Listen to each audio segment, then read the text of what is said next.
नमस्कार, आदाब, सत श्री अकाल।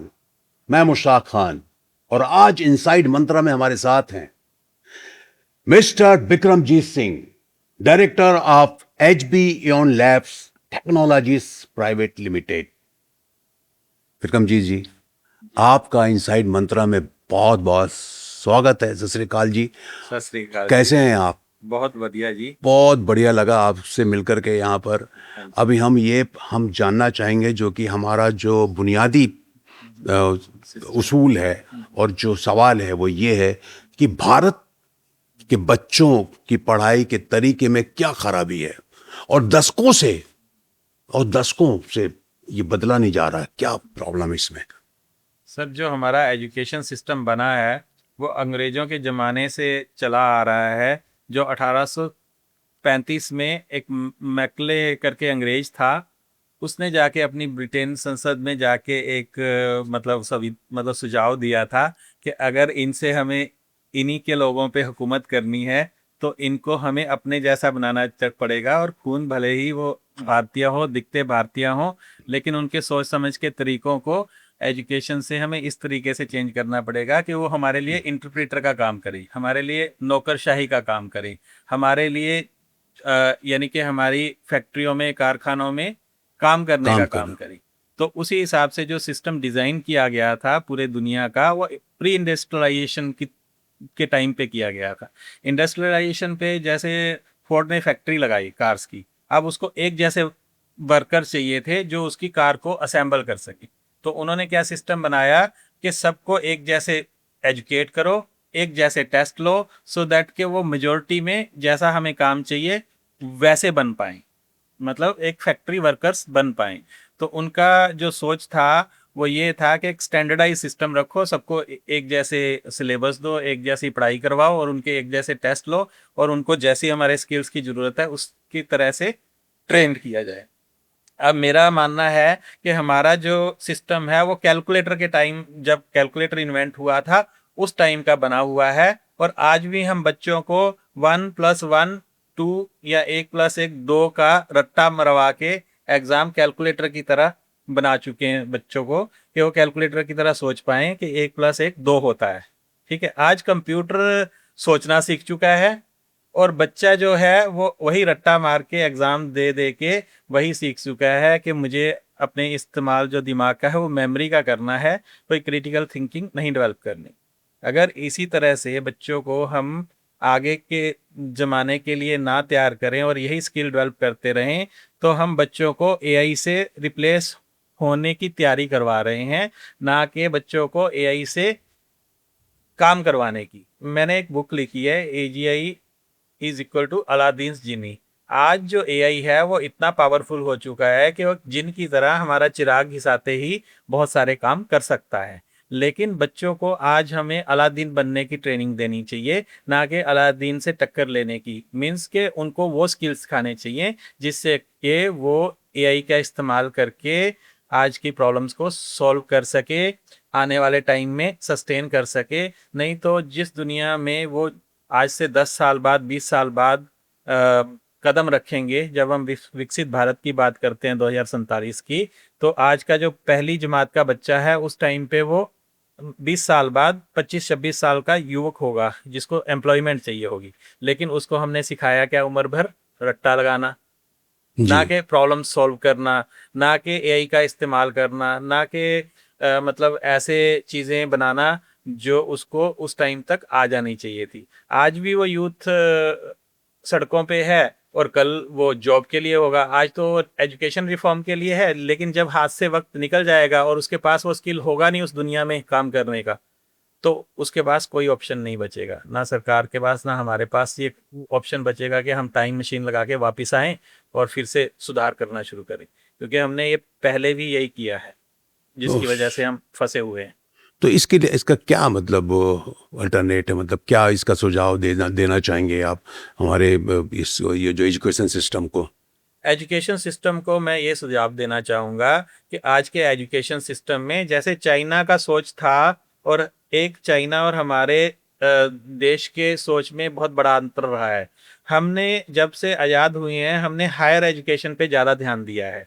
हमने आईआईटीज बनाए, हमने आईआईएम्स बनाए, हमने हायर एजुकेशन इंस्टीट्यूट्स बनाए जो कि बाकमाल है, वर्ल्ड क्लास हैं, जिसकी वजह से हमारा आज पूरा आईटी सेक्टर खड़ा हुआ है। लेकिन हमने चाइना की तरह प्राइमरी एजुकेशन पे नहीं फोकस किया, जिसकी वजह से मुट्ठी भर लोग तो इंजीनियर, डॉक्टर और बहुत अच्छे बन गए, लेकिन जो मेजॉरिटी ऑफ जनता है, लोग हैं, वो वहीं के वहीं रह गए। क्योंकि आप एक समाज में कितने इंजीनियर, कितने डॉक्टर को समा पाओगे? आपको सभी पे ध्यान रखना पड़ेगा ना। एक डेमोक्रेसी में एक बच्चा प्यारा नहीं हो सकता ना, कि कुछ को हम बहुत रिसोर्स दे दें और कुछ को कुछ भी ना दे पाएं। ठीक है, तो हम अगर ग्राउंड रियलिटी से समझें तो चाइना की तरक्की का जो सबसे बड़ा राज है, आज अगर कोविड में भी मैं वीडियो देखता हूं, उन्होंने अपने बच्चों को एआई आज से 10 साल पहले सिखाना शुरू कर दिया था। ठीक है, हम आज भी एनईपी जो न्यू एजुकेशन पॉलिसी 2020 है, उसकी इम्प्लीमेंटेशन का ग्राउंड रियलिटी पे इंतजार कर रहे हैं। किसी स्कूल में कोई लैब्स नहीं है, कोई हैंड्स ऑन प्रैक्टिकल एक्सपीरियंस नहीं है, वही रटाया जा रहा है, उसी का एग्जाम लिया जाता है और उसी से पेपर पास करके बच्चों को एक सर्टिफिकेट पकड़ा दिया जाता है। बहुत सही कहा आपने। एआई और रोबोटिक स्टेम शिक्षा क्लास 1 यानी 6 साल की उम्र से ही क्यों शुरू होनी चाहिए, और बच्चों के बड़े और ज्यादा काबिल होने तक इंतजार क्यों नहीं किया जा सकता? क्योंकि जो एक हमारे डॉक्टरों की भाषा में कहा जाता है, जो हमारे न्यूरॉन सेल्स होते हैं, जो हमारी सोचने समझने की क्षमता पनपती है, वो 5-6 साल की उम्र तक 99% विकसित हो जाती है। जो हमारा सोचने का, जो क्रिटिकल थिंकिंग का बच्चे का नजरिया होता है, आपने देखा होगा कुछ बच्चे बचपन से ही बहुत होशियार होते हैं। ठीक है, जी। क्योंकि उनको माहौल मिला होता है। आज मैं अपनी मतलब एक स्टोरी बताता हूँ। मेरा भतीजा कहता है कि चाचा, आपने तो चौथी कक्षा से मोटरों से खेलना शुरू किया था इलेक्ट्रॉनिक्स में, मुझे तो फर्स्ट से ही मिल गया। क्योंकि उसके पास आज एक्सेस है कि वो जाता है और मोटर, डीसी और फैन, पंखा वगैरह बना लेता है। तो वो इतना ज़्यादा क्यूरियस है और इंटेलिजेंट है कि जब मैं इलेक्ट्रॉनिक्स उसके सामने ला के रखता हूँ, तो वो मुझे बताता है कि चाचा ये लाइट जल रही है तो इसका ये मतलब है। उसने, मैं एक टेम्परेचर का मीटर लेके गया, उसने बताया कि अगर टेम्परेचर ज़्यादा होगा तो ये लाल जल जाएगा, कम होगा तो हरा जल जाएगा। अब उस बच्चे की काबिलियत जो है वो बचपन से इसलिए डेवलप हुई क्योंकि वो घर पे लोगों को ये काम देखा। करते हुए देखता है। जो हमारा गुरुकुल प्रणाली था, उसमें हम प्रैक्टिकल एजुकेशन पे ध्यान देते थे। गुरु द्रोणाचार्य ने अर्जुन जो है वो तीरंदाजी का प्रैक्टिस, अभ्यास करवा के बनाया। हम द्रोणाचार्य अवार्ड प्लेयर्स के लिए भी इसलिए देते हैं कि उनका जो मेंटर गुरु होता है वो उनको बेस्ट प्रैक्टिकल एक्सपोजर देता है, कि ना कि वो किताबी नॉलेज देता है, यूजर मैनुअल देता है। Right. आज हमारी आते वक्त भी गाड़ी का स्टिपनी मतलब पंचर हो गई। इससे पहले एक बार और हुआ था सड़क पे, उस टाइम मेरा भतीजा था, उसको समझ नहीं आ रहा था कि इसको कैसे ठीक किया जाए। हमने आधा घंटा खराब किया, आज हमें केवल 5 मिनट लगे, क्योंकि उसको पहले से प्रैक्टिकल अभ्यास था। क्योंकि उस दिन मैंने सिखाया था कि क्या क्या गलतियां कर रहा है, इसको कैसे करना है।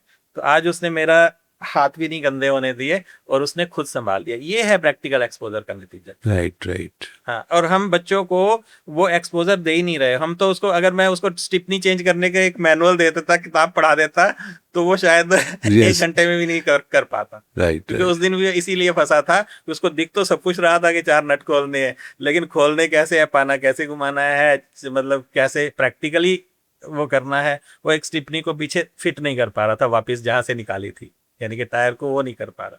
तो ये प्रॉब्लम जो है वो ये है कि जैसे खेती में किसी को फार्मर बनाना है तो उसको एक्चुअली खेत में छोड़ना पड़ेगा। किसी को दुकानदार बनाना है तो उसको करवाना पड़ेगा। किसी को साइंटिस्ट बनाना है तो अब्दुल कलाम जैसे बनाना है, सचिन बनाना है तो 14 साल की एज से क्रिकेट खिलवाना पड़ेगा। तो एग्जैक्टली वही एग्जाम्पल है कि वो 6 साल का बच्चा जब एक डायरेक्शन पकड़ लेगा तो वो उसमें एक्सपर्ट हो जाएगा। 16 साल 26 साल तक उसको 10 साल और मिल जाएंगे। जबकि हम बच्चों को 16 साल के बाद, 12वीं के 10वीं के बाद सोचना शुरू करते हैं, तो उसका जो 10 साल का टाइम पीरियड है वो खराब हो जाता है। और उसके बाद हम सोचते हैं इसको आर्ट्स कराएं, कॉमर्स कराएं, क्या करवाएं क्या ना करवाएं।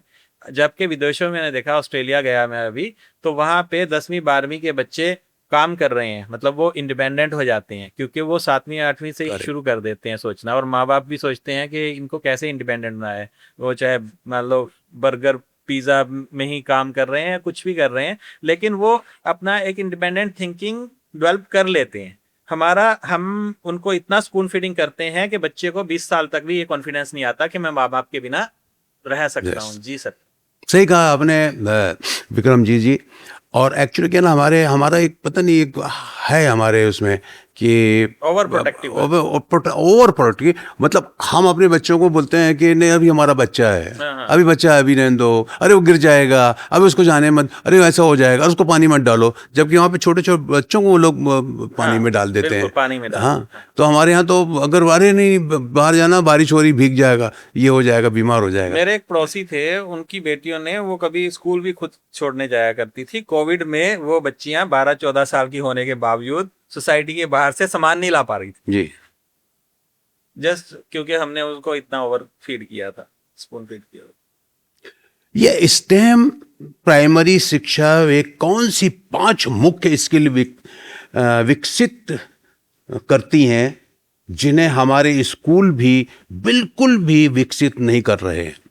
देखो, जो स्टेम एजुकेशन है, साइंस एंड टेक्नोलॉजी की जो एजुकेशन है, साइंस टेक्नोलॉजी एंड मैथमेटिक्स का जो सुमेलन है, उससे हमें क्या मिलता है कि एक बच्चे में क्रिटिकल सोचने की क्षमता पैदा होती है। उसको रट्टा मारने से बाहर निकलने के लिए हम उत्साहित करते हैं। जैसे डॉक्टर अब्दुल कलाम ने भी कहा है कि एक अच्छा टीचर एक बुरे से बुरे स्टूडेंट को भी सिखा सकता सिखा है। सकता और एक मतलब जो हम एक्चुअल में अगर हम बात करें, तो जब तक हम बच्चों से प्रैक्टिकल नहीं करवाएंगे, उनको साइंस के एक्सपेरिमेंट नहीं करवाएंगे, उनको मतलब एआई से करके या कराना नहीं सिखाएंगे, उनके अंदर वो प्रैक्टिकल जो एक्सपोजर वाली भावना है, क्रिटिकल थिंकिंग है कि वो खुद से कैसे सोचें, कोई प्रॉब्लम आई उनको समाधान कैसे करें, ठीक है, और मतलब समाज की जो प्रॉब्लम्स हैं उनका टेक्नोलॉजी से कैसे सोल्यूशन निकालें, ठीक है, तो वो इंडिपेंडेंट बनाने के लिए उनको बहुत ज़्यादा मोटिवेट करती है। ठीक है, अभी बच्चों को सबसे ज़्यादा रट्टाफिकेशन क्यों करना पड़ता है? क्योंकि उनके पास कोई विकल्प ही नहीं है।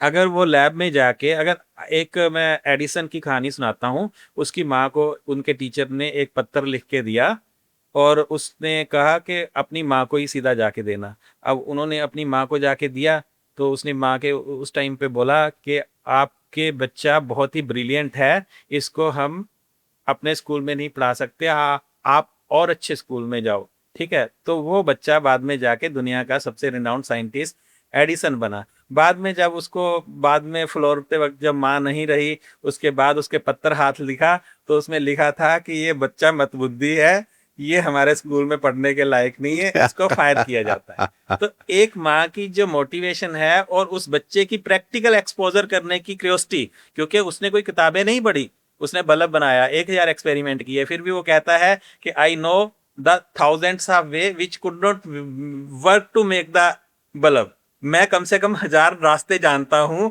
जो एक बल्ब बनाने के काम नहीं आ सकते। नहीं आ सकते। 1001 के रास्ते में तो उसने बल्ब बना दिया ना। आज दुनिया का सबसे रिनाउंड साइंटिस्ट, 1000 से ज्यादा पेटेंट उसके नाम है, जनरल इलेक्ट्रिक कंपनी उसने बनाई।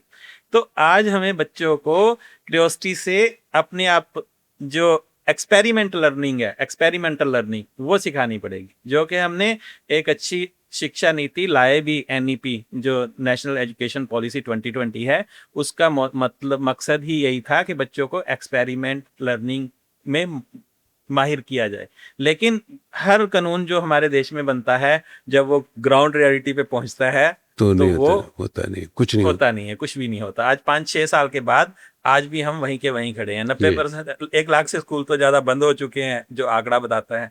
तो हम वहां पे क्या ही उम्मीद करें कि वहां पे प्रैक्टिकल एक्सपोजर होगा। सही बात। अगर भारत के हर प्राइमरी स्कूल में एआई, रोबोटिक्स और स्टेम की शिक्षा दी जाती तो क्या 20 साल बाद देश कैसा दिखता?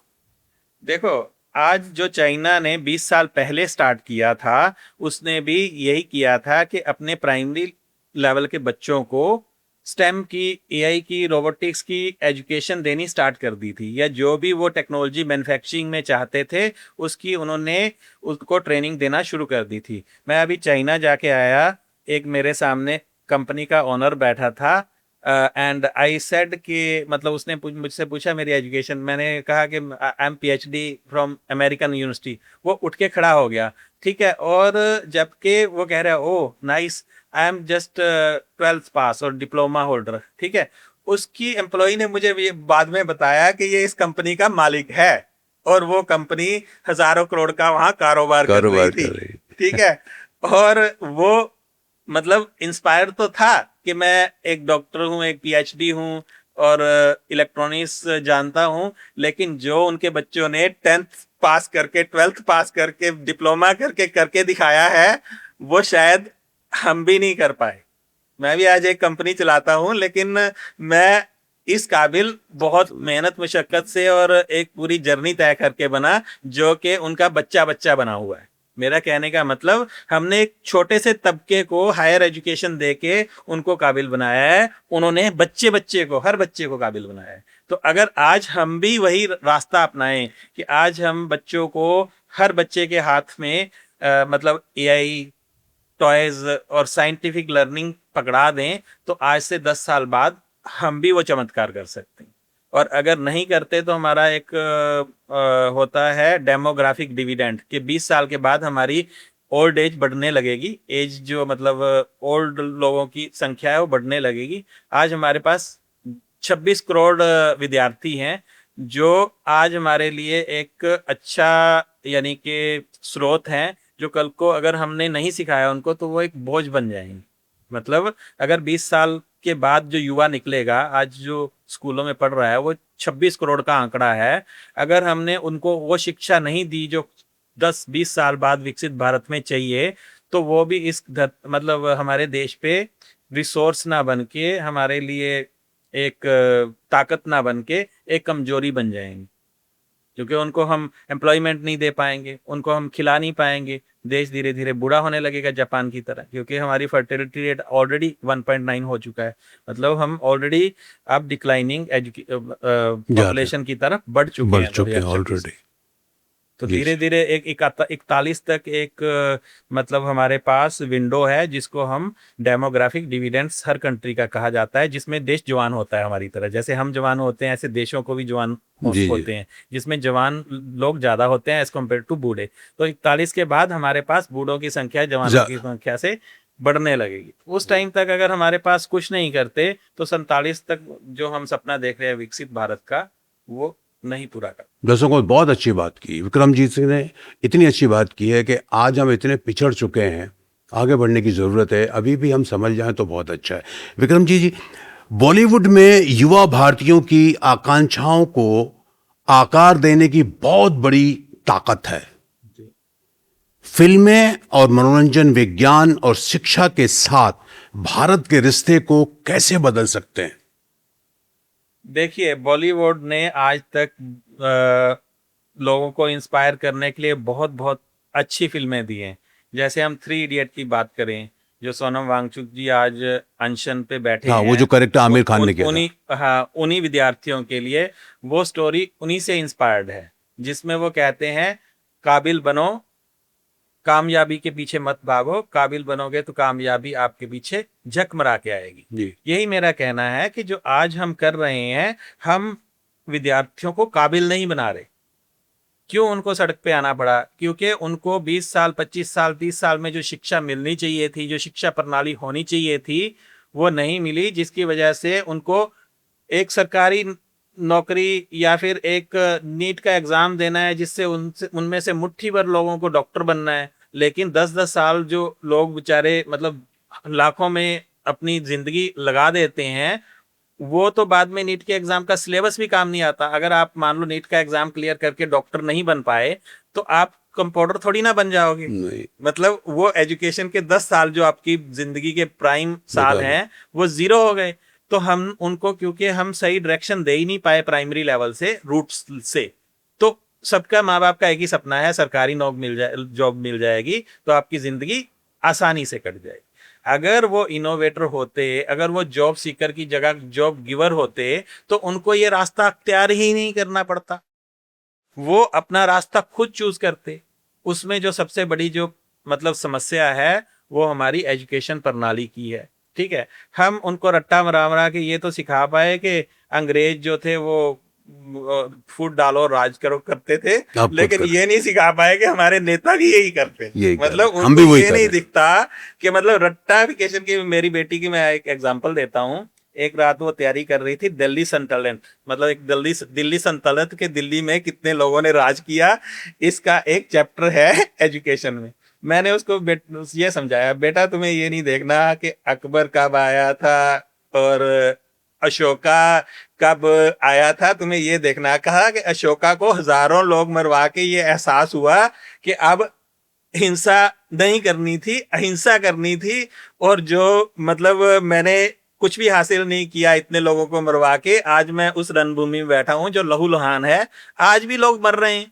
तो हमें उस डेट से क्या लेना देना, हमें तो ये सीखना था कि जो वार है वो ह्यूमैनिटी के खिलाफ है, वो हमें नहीं करने चाहिए। जो उनसे सबक लेने थे हिस्ट्री से, हमने उनका फोकस कहाँ रखा कि कौन कब आया कौन कब गया। मैंने उसको एक चीज और समझाई कि हमें ये सीखना था कि कोई भी धरती का कोना किसी की एक की जायदाद या जागीर नहीं है। पहले एक आया, उसने 10 20 साल 100 साल राज किया, उसको दूसरे ने उखाड़ फेंका, तीसरे ने उखाड़ फेंका। अगर हम आज की बात करें, हमें आंखों के सामने की, 4 साल 2 साल पहले आम आदमी पार्टी थी, आज बीजेपी है, कल को कोई और होगी। वो तो तो चेंज। किसी की भी जायदाद नहीं है ये धरती। जी जी। मतलब नॉट ओनली देश, लेकिन ये दिल्ली का इतिहास अगर 700 सालों का ही हम जान लें तो हमारी आंखें खुल जाएंगी कि किसी का भी यहाँ पे अहंकार, ईगो, सिक्का नहीं जमा। ऐसा नहीं है कि वो सदियों के लिए या लाइफ मतलब इनफाइनाइट टाइम के लिए हुकूमत कर पाए दुनिया में। इवन जो हम सिकंदर कहते हैं, द ग्रेट नेपोलियन बोनापार्ट, वो भी आखिर में क्या बोल के गया? खाली हाथ, खाली हाथ।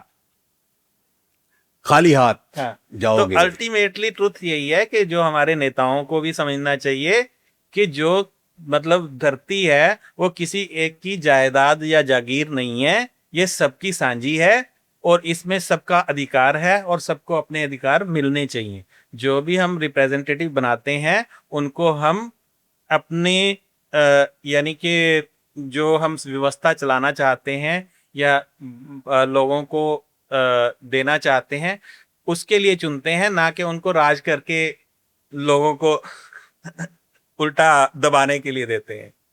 देश के लिए सोचो, अच्छा सोचो, नौजवानों के लिए सोचो। बिल्कुल विक्रमजीत सिंह के सारी बातों से यही पता चलता है कि आज हम अभी भी, मेरा ख्याल है समय है, वक्त है, वक्त रहते हुए अगर हम समझ जाएं, चेत जाएं, तो हमारे लिए, हमारे बच्चों के लिए, आने वाले पीढ़ी के लिए, हमारे देश के लिए अच्छा होगा।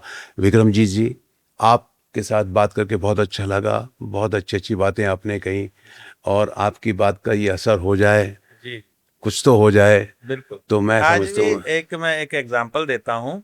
आज हम कहते हैं कि कोई दो धर्म मिलके नहीं रह सकते। एक मलेरकोटला है हमारा गुरबान, मतलब सुना है, यहाँ, मैंने नाम सुना ठीक है, है, पंजाब में। 400 साल से एक भी दंगा फसाद नहीं हुआ।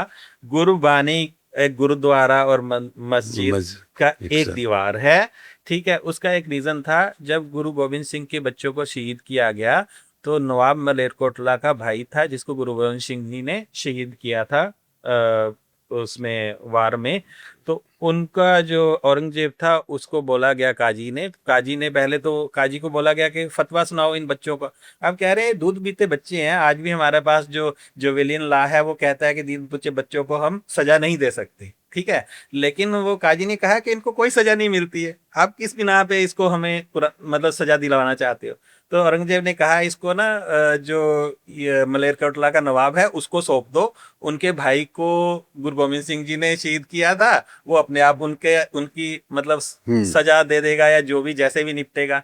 नवाब मलेरकोटला ने उस टाइम पे एक बात कही थी कि मैं उन दूध पीछे बच्चों से सजा नहीं लूंगा, अगर मेरी दुश्मनी गुरु गोविंद सिंह जी से, उनके पिता से है, तो मैं उनसे सजा मतलब उनसे निपटूंगा। तो उस टाइम के बाद हम उसको बोलते हैं हा का नारा, मतलब उसने गुड जेस्चर दिखाया। उसके बाद सिखों ने देश के बंटवारे के टाइम पे भी एक 50 किलोमीटर दूर जो था पाकिस्तान से मलेरकोटला, वहां से किसी को उठने की नौबत नहीं आई। और हिस्ट्री गवाह है कि पिछले 400 साल में एक भी दंगा फसाद नहीं हुआ। क्या क्यों? बात। एक रीजन बड़ा था, क्योंकि गुरु गोविंद सिंह जी को कहते हैं कि उन्होंने वहां पे एक अच्छा वो दिया था कि आपकी बेल चलती रहे। लेकिन वहां सब्जियों का सबसे ज्यादा वो गढ़ है, तो वहाँ एम्प्लॉयड है यूथ। बेसिकली मैं कहना चाहता हूँ कि अगर वहाँ पे सबको अच्छी शिक्षा और अच्छा रोजगार मिल रहा है, चाहे वो खेती में ही मिल रहा है, तो उनको लड़ने झगड़ने की क्या जरूरत है। जब हम एक फ्री, जैसे कहते हैं ना, फ्री दिमाग शैतान का घर है। जब हम लोगों को, युवाओं को, वो किसी भी धर्म का हो, किसी भी कर्म का हो, जब उसके हाथ में हम शिक्षा नहीं देंगे और उनको हम एम्प्लॉयमेंट नहीं देंगे, उनको हम काम नहीं देंगे, उनको खाने का मौका नहीं देंगे, तो वो क्या करेगा। उससे धर्म का क्या लेना देना। दोस्तों, दर्शकों, आपने सुना कि बिक्रमजीत सिंह ने जो बातें कही है, शिक्षा इतना ज़रूरी है जो हर बुराई की जड़ है और आप इंसान को सही राह पे चलाती है, देश को आगे बढ़ाती है। बहुत बहुत शुक्रिया आपका शुक्रिया सर, यहाँ बहुत आने के लिए। आपका बहुत बहुत बहुत अच्छी अच्छी बातें आपसे सुनने को मिली। जी। उम्मीद करता हूँ कि दर्शक इसका आनंद लेंगे और सबक सीखेंगे। Thank you Thank very you very much.